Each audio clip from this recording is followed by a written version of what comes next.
اسی کو حضرت ابو ہریرہ رضی اللہ تعالیٰ عنہ نے فرمایا کہ اللہ کے رسول صلی اللہ علیہ وآلہ وسلم کے ہاتھ میں اللہ رب العزت نے دنیا کی کنجی رکھ دی تھی. دنیا کی کنجی اللہ رب العزت نے رکھ دی. وَأَنْتُمْ تَنْتَسِلُونَ، کنجی اللہ کے رسول کے ہاتھ میں آ گئی. تم امت ہو، چاہے امت دعوت ہو یا امت اجابت ہو، مسلمان بھی امت، عیسائی بھی امت، یہودی بھی امت، ہندوستانی بھی امت، سارے ممالک کے چاہے ملحد ہو زندقہ جو بھی ہوں سب امت میں شامل ہیں اور سب کھا رہے ہیں اور پی رہے ہیں. یہ صدقہ ہے جناب محمد الرسول اللہ صلی اللہ علیہ وسلم. فدا ہو ابی و امی، آپ کے صدقے میں ہم کھا رہے ہیں، آپ کے صدقے میں پیٹرول نکل رہا، آپ کے صدقے میں لولو مرجا کی بارش ہو رہی، آپ کے صدقے میں ہر طرح کی آرائشیں آسائشیں وسعتیں ہمیں نصیب ہیں. اللہ کے رسول صلی اللہ علیہ وسلم نہ آتے کنجی ملتی کہاں سے؟ کنجی نہ ملے تو محل قائم رہے گا، اندر جانے کی توفیق نہیں ہو سکتی. جا سکتے ہیں؟ نہیں جا سکتے. کنجی ضروری ہے، جب تک کنجی نہ لگے تو کنجی تو اللہ کے رسول صلی اللہ علیہ وسلم. تو معراج کے اندر اللہ کے رسول صلی اللہ علیہ وسلم کو اس معراج سے ہمیں کیا ملتا ہے؟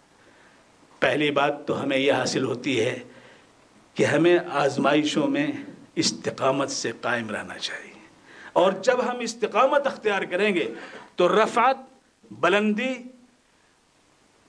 استقبال، خوشنودی، رضا الہی اور دنیا کے اندر وزن اور آخرت میں اس کا اللہ تبارک و تعالیٰ کے ہم مقام قائم ہوگا. یہ استقامت کے بعد، آزمائش کے بعد یہ چیز ملے گی. 10 سال اللہ کے رسول نے جھیلا، اور وہ سال آخری اتنا شدید تھا، اتنا شدید کہ آپ کی زوجہ محترمہ حضرت خدیجہ الکبریٰ کا انتقال ہوا. ابو طالب وہ بھی نہیں رہے. آپ طائف کا سفر کرتے ہیں، وہاں بھی پذیرائی نہیں ہو رہی ہے، ہر طرف سے نعوذ باللہ آپ کو نکالا جا رہا ہے، دھتکارا جا رہا ہے. آپ پریشانی کی حالت میں ہیں. کہتے ہیں کہ اتنا سخت ہے. عائشہ نے پوچھا حضور صلح حدیبیہ کے موقع سے زیادہ کوئی سخت آزمائش کا دن آپ پر گزرا ہے؟ آپ نے کیا فرمایا؟ ہاں، وہ طائف کا دن، جس دن ابدیالیل کے اوباشوں نے ہمارے اوپر پتھروں کی بارش کی اور میرے پیر سے خون رواں ہو گیا اور جوتی تک جو ہے خون آلود ہو گئی، اور وہاں سے میں نکلا اور میں چلا گیا جو آج میقات ہے طائف کے قریب، وہاں تک چلا گیا اور مجھے پتہ نہیں چلا میں کہاں جا رہا ہوں. اتنا میرے اوپر اثر تھا. اتنی آزمائش کے بعد اللہ رب العزت نے اپنے حبیب کہ زمین والے اگر قدردانی میں کوتاہی کا مظاہرہ کر رہے ہیں تو آسمان والے آپ کا استقبال کریں گے. تو رفعت ہوئی کہ نہیں ہوئی؟ آزمائش سے جو نکلتا ہے اللہ اسے نوازتا ہے. یہ آج معراج کا واقعہ، معراج کا ذکر اگر کیا جائے حکایات کے ذیل میں تو اس سے ہمیں کیا چیز ملتی؟ آزمائش کے بعد استقامت کے بغیر ہمیں رفعت نصیب نہیں ہے، بلندی نہیں نصیب ہو سکتی ہے. تو اللہ رب العزت نے بلندی ایسی کہ حضرت جبریل امین لے کر کے چلے. ایسی سواری جس کا تصور نہیں، ایسا سائز جس کے بارے میں خیال نہیں کیا جا سکتا ہے، اور ایسا دربار جس کے بارے میں سوچا نہیں جا سکتا ہے. منٹوں سیکنڈوں میں یہ حل ہو رہا ہے. ہر آسمان پر پہنچنے، کون؟ فلاں بلایا گیا، ہاں بلایا گیا. کون ساتھ میں؟ محمد صلی اللہ علیہ وسلم. مرحباً بک، مرحباً بک. یہاں تک کہ انبیاء علیہم السلام سے ملاقات ہوتی ہے، اپنے بڑوں سے ملاقات ہوتی ہے. حضرت آدم سے، حضرت نوح سے، حضرت ابراہیم سے، حضرت موسیٰ سے، حضرت عیسی، سب سے ملاقات ہو رہی ہے. یہاں تک کہ سدرۃ المنتہا تک پہنچ جا رہے ہیں. لوگوں ایک نقطہ اور ہے کہ جس خالق نے اس کائنات کو بنایا، جس خالق نے اس کائنات کو بنایا، جو اس کائنات کا مؤسس ہے، جو اس کائنات کا بانی ہے، بنایا کس کے لیے بنایا؟ انسان کے لیے بنایا. یہ کائنات کس کے لیے بنائی گئی؟ انسان کے لیے بنائی گئی. تو انسان گویا محور ہے، انسان مرکز ہے، انسان اس کا نچوڑ ہے. تو سب سے امتیازی گویا کہ تخلیق اس مؤسس کی نظر میں انسان ہے. اور آپ جانتے ہیں کہ جو کارخانہ قائم کرتا ہے، کمپنی بناتا ہے، تو بنانے والا جو مؤثر ہوتا ہے اپنا اعلیٰ درجے کا جو پروڈکٹ ہوتا ہے وہ دیکھنا چاہتا ہے کہ نہیں دیکھنا چاہتا ہے. کارخانے سے لے کر کے اس کا مینیجر آتا ہے، اس کا فرستادہ آتا ہے، اس کے سامنے پیش کرتا ہے اور دیکھ کر کے وہ خوش ہوتا ہے کہ ہمارے اس نے. تو اس کائنات کا مؤسس و بانی و خالق، اس کائنات کے انسانوں کے لیے اس کو اس نے تخلیق کیا. اور انسانوں کا سب سے ممتاز ترین انسان کون؟ حضور اکرم محمد مصطفیٰ محمد مصطفیٰ صلی اللہ علیہ وسلم. لہذا اللہ رب العزت نے اپنے حضور میں بلایا. فرشتے مقصود نہیں ہیں، اجنہ مقصود نہیں ہیں، جمادات مقصود نہیں ہیں، حیوانات مقصود نہیں ہیں. مقصود کون ہے اس کائنات کا؟ انسان مقصود ہے. اور انسانوں میں اشرف کون؟ اللہ کے رسول ہیں. لہذا اللہ کے رسول کو اللہ رب العزت نے اپنے ہاں بلا کر کے اپنے اس پروڈکٹ کو اللہ نے دیکھنا چاہا کہ جس کے لیے اس پوری کائنات کو اس نے سجایا. لہذا سدرۃ المنتہا پر پہنچ کر حضرت جبریل امین بھی ادھر رہ گئے، لیکن اللہ کے رسول گئے کہ نہیں گئے؟ اللہ کے رسول گئے. اب آگے کیا نقطہ ہے وہ ہم آپ کے سامنے رکھنا چاہتے ہیں. اللہ کے رسول گئے، دربار الہی میں پہنچے. اب سوال یہ پیدا ہوتا ہے کہ حضور نے دیکھا ہے کہ نہیں دیکھا ہے؟ یہ سوال ہے کہ نہیں؟ ایک بڑا سوال ہے. مسلم شریف میں بڑی تفصیل سے روایتیں آئیں اور اس میں دو مطمع نظر ہیں، دو گروپ ہو جاتے ہیں. ایک گروپ کہتا ہے دیکھا ہے حضور نے اللہ کو، دوسرا گروپ کہتا ہے کہ اللہ کو نہیں دیکھا ہے. ایک گروپ کی قیادت حضرت عبداللہ ابن عباس کر رہے ہیں، دوسرے گروپ کی قیادت حضرت عائشہ صدیقہ کر رہی ہیں. حضرت عبداللہ ابن عباس کہتے ہیں کہ اللہ کے رسول صلی اللہ علیہ وسلم نے اللہ کو دیکھا، اللہ کو دیکھا ہے. حضرت عائشہ صدیقہ کہتی ہیں کہ اللہ کو نہیں دیکھا. کیوں نہیں دیکھا ہے؟ اللہ خود فرما رہا ہے لا تدرکہ الابصار وہو یدرک الابصار وہو اللطیف الخبیر. نگاہیں نہیں دیکھ سکتی ہیں، وہ نگاہوں کو وہ شک لیتا ہے. وہ بڑا لطیف، بڑا لطیف، اس کی لطافت کی وجہ سے خوردبین بھی اگر اس کو دیکھنا چاہے تو نہیں دیکھ سکتا. اور باخبر ہے، کہاں سے چھپ کر کے ادھر سے ادھر سے دیکھنا چاہے کہیں سے نہیں دیکھ سکتا. اللہ نے اپنا حکم یسألونک عن الروح قل الروح من امر ربی، اس امر ربی کو کوئی آج تک دیکھا ہے؟ جب امر ربی کو ہم نہیں دیکھ پائے تو اس خالق کو ہم دیکھ پائیں گے؟ یہ اس گروپ کی ترجمانی ہے جو گروپ یہ کہتا ہے کہ اللہ کے رسول صلی اللہ علیہ وسلم نے اللہ رب العزت کو اپنی ان آنکھوں سے نہیں دیکھا. جامعہ ازہر میں میں تھا جب، وہاں ایک کتاب میرے ہاتھ میں آئی، اس کو میں پڑھ رہا تھا تو اس میں ہندوستان کے برہمنوں کا تذکرہ تھا. یہاں کے برہموں کا ایک وفد بغداد گیا، اور بغداد میں اس وقت واصل بن عطا معتزلی کا دور تھا، بڑا دانشور شخص تھا، حضرت حسن بصری کے شاگردوں میں سے تھا، لیکن عقیدے میں خرابی کی وجہ سے ان کو الگ کر دیا تھا. واصل بن عطا کے پاس یہ گروپ پہنچا اور جا کر کے اس سے کہا مناظرہ کریں گے. کہا کیا مناظرہ کرو گے؟ کہا مناظرہ یہ کریں گے لیکن پہلے ایک شرط ہے. کیا شرط ہے؟ شرط یہ ہے کہ اگر ہم مناظرے میں غالب آ گئے تو ہمارا مذہب تمہیں قبول کرنا پڑے گا، اور اگر ہم مغلوب ہو گئے تو تمہارا مذہب ہم قبول کر لیں گے. تو یہ بات تو صحیح تھی، لیکن پہلی شرط یہ خطرناک. اور مناظرے میں کیا کہہ دیا جائے یہ ایک بات ہے، کیا پوچھ دیا جائے یہ خطرناک بات ہوتی ہے. ڈاکٹر ذاکر نائک کے پروگرام میں ہم گئے، تقریر ہماری 50 منٹ کی ہوئی. تقریر کے بعد 15 منٹ کا وقفہ دیا جاتا تھا سوال کرنے کا. اس سوال میں ایک خاتون نے سوال کیا مجھ سے، یہ بتائیے بزدل اور بہادر میں کیا فرق ہے؟ سوال اس کا تھا کہ بزدل اور بہادر میں کیا فرق ہے. اب اس کو ہم کوئی حدیث سناتے تو اللہ نے میری زبان سے یہ بات کہلائی کہ بزدل اور بہادر میں وہی فرق ہے جو موم اور لوہے میں فرق ہے، جو موم اور لوہے میں فرق ہے۔ پورا مجمع جو ہے وہ آج میں خوش ہو گیا۔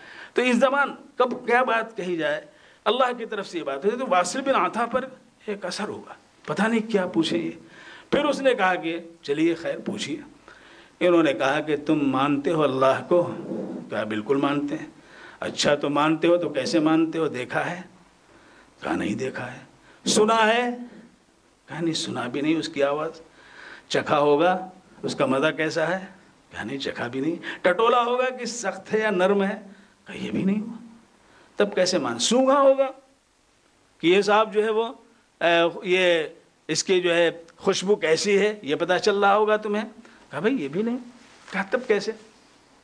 اس نے کہا کہ اس کا جواب میں دوں گا، لیکن پہلے تم میرے سوال کا جواب دو۔ تم لوگ بتاؤ زندہ ہو کہ مردہ ہو؟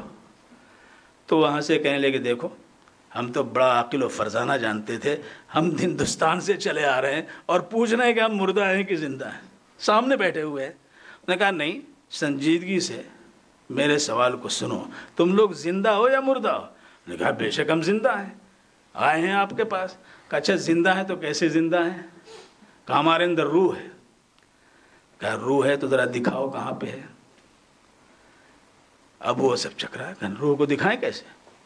روح کو کیسے دکھائیں؟ چیریں گے خون تو دکھا سکتے ہیں، روح کو کہاں سے دکھائیں گے؟ روح کو چکھا ہوگا، روح کو سونگھا ہوگا، روح کو دیکھا ہوگا، روح کو سنا ہوگا۔ خاموش ہو گئے، جواب نہیں بن پڑا۔ کہا جب تم اللہ کے حکم کو، امر ربی کو تم نہیں دکھا سکتے ہو، دیکھ سکتے ہو، تو اس رب کو کیسے تم دیکھ سکتے ہو؟ کیسے دیکھ سکتے ہو؟ تو اللہ کے رسول صلی اللہ علیہ وسلم نے اللہ کو دیکھا۔ حضرت عبداللہ بن عباس رضی اللہ تعالیٰ عنہ کہتے ہیں، لیکن اس کے ساتھ ساتھ کہتے ہیں کہ اللہ کے رسول نے فرمایا نور انا اراہ، نور انا اراہ۔ اس کو یوں بھی ہمارے محدثین نے پڑھا ہے نورانی اراہ۔ جہاں پڑھ دیں گے نورانی اراہ کہ وہ نورانی تھا، میں نے دیکھا، اور جب پڑھیں گے نور انا اراہ وہ ایک نور تھا، ہم کہاں سے دیکھ سکتے ہیں؟ تو دونوں میں فرق ہو گیا کہ نہیں ہو گیا؟ اللہ کے رسول صلی اللہ علیہ وسلم اگر چاہتے تو بالکل واضح طور پر کہہ دیتے، اس لیے کہ یہ چیز گزری تھی ان کے سامنے، لیکن اس میں وسعت امت کے اندر رکھنی تھی۔ تو یہ اختلاف دیکھیے اس معراج میں ہے کہ نہیں ہے؟ یہ عمل کا اختلاف ہے یا عقیدے کا اختلاف ہے؟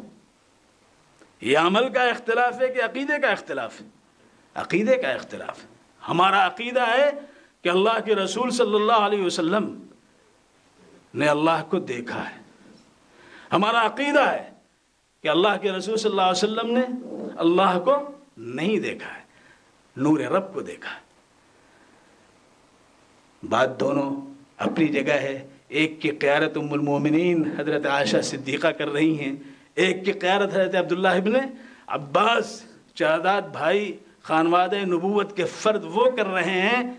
لیکن اس اختلاف کے باوجود میرے عزیزوں، میرے دوستوں، میرے بڑوں بزرگوں، باہم نہ جھگڑے نہ ایک دوسرے کی تکفیر کی، باہم نہ جھگڑے نہ ایک دوسرے کی تکفیر کی۔ یہ نقطہ ہمیں بتا رہا ہے کہ اختلاف آرا یہ کوئی غلط بات نہیں ہے، اختلاف آرا یہ غلط بات نہیں ہے، بلکہ اس اختلاف کو ہم عناد کا ذریعہ بنا دیں، عداوت کا ذریعہ بنا دیں، تکفیر کا ذریعہ بنا دیں، یہ غلط بات ہے۔ اختلاف آرا یہ تو زندگی کی علامت ہے، یہ تو زندگی کی علامت ہے۔ حضرت ابو بکر صدیق رضی اللہ تعالی عنہ کے پوتے حضرت قاسم بن محمد، وہ بڑے فقیہ تھے، مدینہ منورہ کے جو 7 فقہاء ہیں ان میں سے ایک ہی ہیں۔ وہ کہتے تھے کہ اللہ تبارک و تعالیٰ نے صحابہ کرام کے اندر اختلاف کو رکھا، یہ ہمارے لیے کتنی بڑی چیز ہے کہ ہم میں سے جب کوئی کوئی عمل کر لیتا ہے تو اسے احساس نہیں ہوگا، بلکہ احساس ہوگا کہ ہم سے بہتر نے اس پر عمل کیا ہے، لہذا وہاں پر وہ اپنے آپ کو کنفیوز نہیں کر سکتا اور پریشان نہیں ہوگا۔ اختلاف عقیدے کا ہے. اگر آپ غور کریں تو ہمارے درمیان اختلاف کی دو شکلیں ہیں, دو قسمیں ہیں. ایک اختلاف عقیدے کا ہے اور ایک اختلاف عمل کا ہے. عقیدے کا اختلاف جیسے یہ میں نے ایک مثال پیش کی, ایک اور مثال دیتا ہوں. حضرت عمر رضی اللہ تعالیٰ عنہ, حضرت عبداللہ ابن عمر رضی اللہ تعالیٰ اس کے قائل ہیں کہ مردے پر رونے سے مردے کو عذاب ہوتا ہے. ان المیت یعذب ببکاء اہلہ علیہ, ترمذی شریف کی روایت. لیکن حضرت عائشہ صدیقہ رضی اللہ تعالیٰ عنہ کہتی ہیں ولا تزر وازرۃ وزر اخرى, ولا تزر وازرۃ وزر اخرى. نص قطعی تو اس کے ثبوت میں ہے کہ کوئی کسی کے بوجھ کو نہیں اٹھا سکتا ہے, تو اس کے رونے سے اس کو عذاب کیوں ہوگا؟ اس کے قائل نہیں تھی, اس کے قائل نہیں تھی.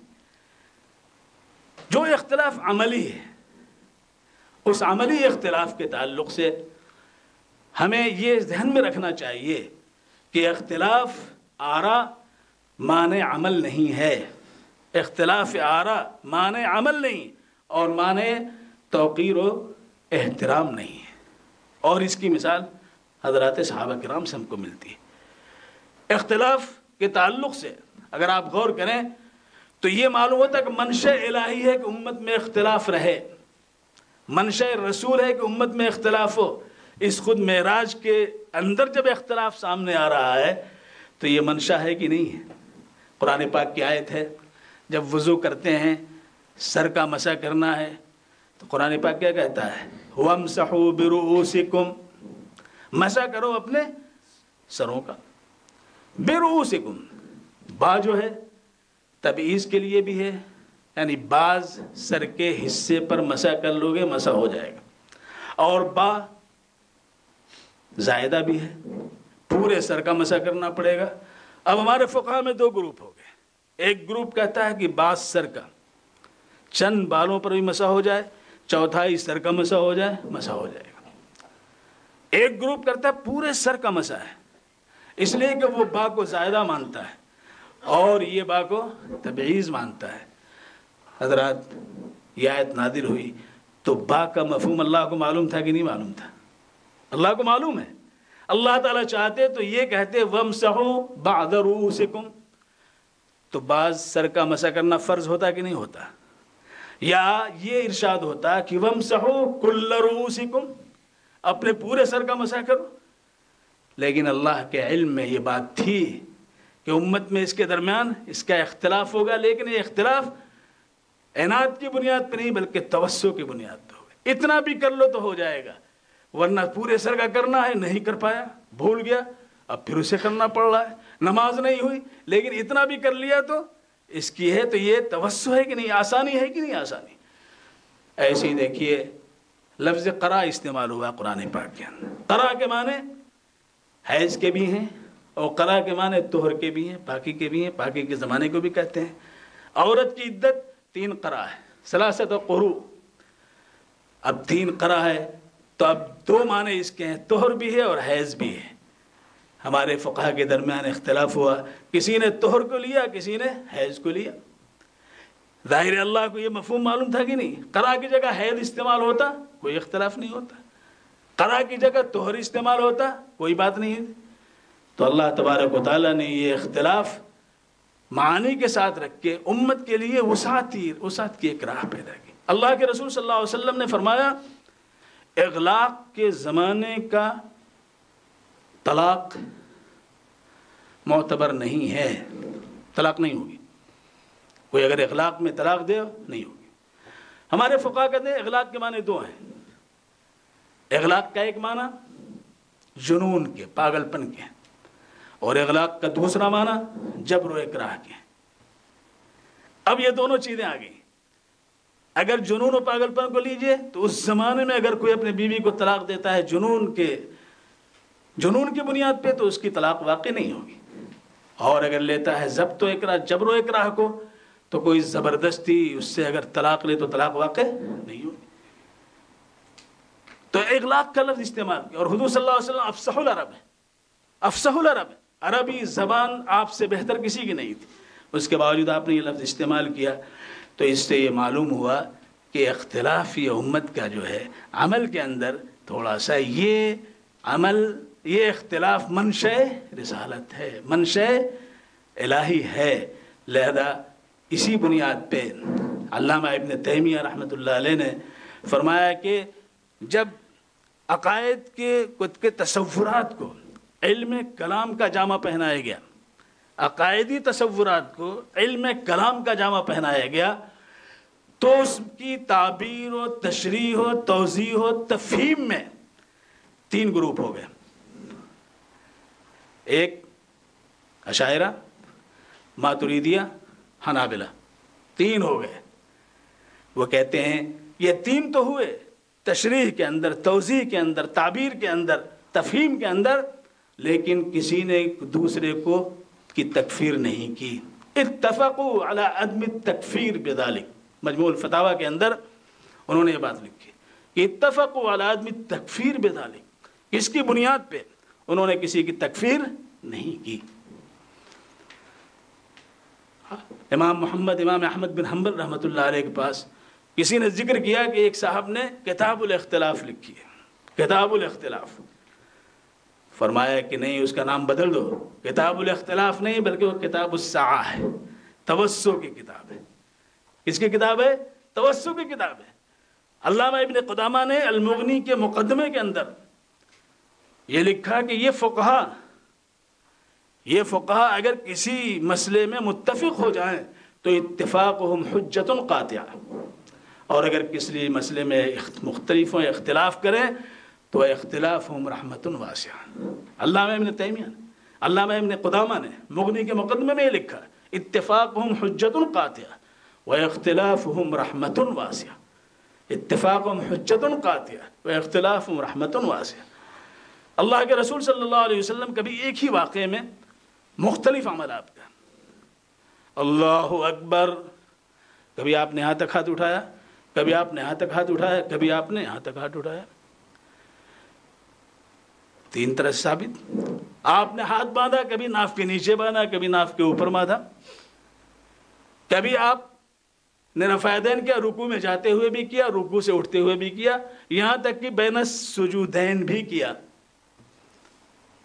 آپ جب بیٹھے تشہد میں کبھی بائیں پیر کو بچھا کر اس پہ بیٹھے اور کبھی کولہے پر بیٹھ گئے، دونوں طرح ثابت ہے. اللہ کے رسول صلی اللہ علیہ وسلم نے تشہد کو یوں بھی پڑھا اور یوں بھی پڑھا. اللہ کے رسول صلی اللہ علیہ وسلم نے عیدین کی تکبیرات 6 بھی کہی اور اس سے زیادہ بھی کہی.